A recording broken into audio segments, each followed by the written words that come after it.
ये मंगलसूत्र की। जब उससे भी नहीं हुआ तब आप बात करने लगे पीओके की। जब उससे भी नहीं हुआ तब आप बात करने लगे आरक्षण की। जब उससे भी नहीं हुआ कि 15% आरक्षण दे देगा, और जिस आरक्षण के खिलाफ आप शुरू से सुप्रीम कोर्ट गए हैं। संविधान में जाति और धर्म के आधार पर आरक्षण देने का कोई कानून ही नहीं है जब तक संविधान नहीं बदलेगा।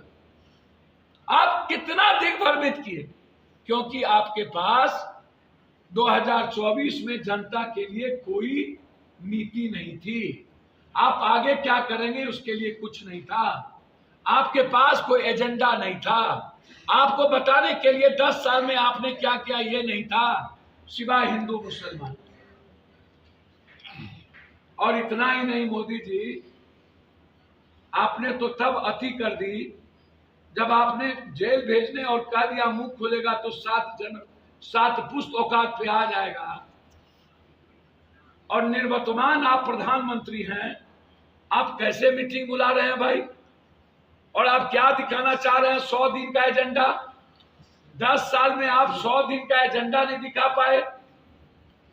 और निर्वर्तमान प्रधानमंत्री, जब आपको खबर मिल गई कि आप चुनाव हार चुके हैं, जनता ने आपको हरा दी है, जब आपको ये खबर मिल गई कि आप 230 से ज्यादा आप नहीं जा रहे हैं, मरते दम तक नहीं, 230 आप क्रॉस नहीं करेंगे, तो जो नैरेटिव एजेंडा आपके अमित शाह जी ने 400 पार की बात कही थी, आपने अंतिम दिन, मेरा सवाल अब शुरू होता है, हमें आप बताइए, 6 साढ़े 6 बजे तक वोटिंग कास्ट हो रही है और ये एग्जिट पोल वाले 6 बजे से कहां से दिखा दिए कि आप 350 हो गए। एक लोकसभा 3 जिले में है और एक जिला पहाड़ के उस पार है। और एग्जिट पोल वाले से मैं पूछना चाहूंगा कि आपके पास वो कौन सा रैंडम है, आप बताइए। मैं चैलेंज करता हूं आपको। चाणक्य का एग्जिट पोल एक बार भी सही नहीं हुआ, एक बार के बाद आज तक सही नहीं हुआ। हमेशा वो किसी को आप उठा करके देख लीजिए। अभी छत्तीसगढ़, मध्य प्रदेश और राजस्थान एग्जिट पोल देखिए, बेंगलोर का, कर्नाटक का एग्जिट पोल देखिए। 2004 में ये अटल बिहारी वाजपेयी को यही एग्जिट पोल 300 क्रॉस करा दिया था, तब का एग्जिट पोल देखिए।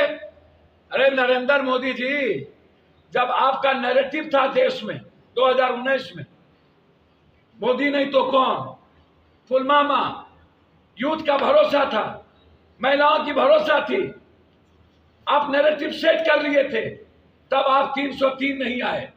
जब आपके पास कोई नैरेटिव नहीं है तब आप 350 कहां से आ रहे हैं? जब लहर नहीं, आज नरेंद्र मोदी नहीं तो कौन, ये सवाल नहीं। किसान विरोध में, महिला विरोध में, यूथ विरोध में, मजदूर विरोध में, आम आदमी विरोध में, व्यापारी विरोध में, छोटे व्यापारी विरोध में 303 तब आए। मतलब आपने एक पुर्जी दे दी। 1 तारीख को 4 बजे अमित शाह जी ने पुर्जी भेज दिया। और मैं जानना चाहता हूं CSDS और सी वोटर के मालिक से, प्रदीप गुप्ता से लेके सबसे, एक दिन पहले प्रदीप गुप्ता जी आप कह रहे थे कि कोई तूफान नहीं है। मैं जानना चाहता हूं प्रदीप गुप्ता से, एक दिन पहले कह रहे थे कि कोई लड़ाई नहीं, मुझे नहीं लगता कि बीजेपी अगले दम पर बताएगी, ये प्रदीप गुप्ता का वर्डिक्ट है। तो प्रदीप गुप्ता और चाणक्य और CSDS वाले से लेकर सी वोटर वाले से मैं पूछना चाहूंगा, एक दिन पहले मुंह से नहीं बोले थे तो किस चीज से आप बोले थे? और एक दिन में कौन सा जादू मंत्र आ गया आपके पास? और अभी चुनाव खत्म नहीं हुआ और आपने एग्जिट पोल दे दिया 361।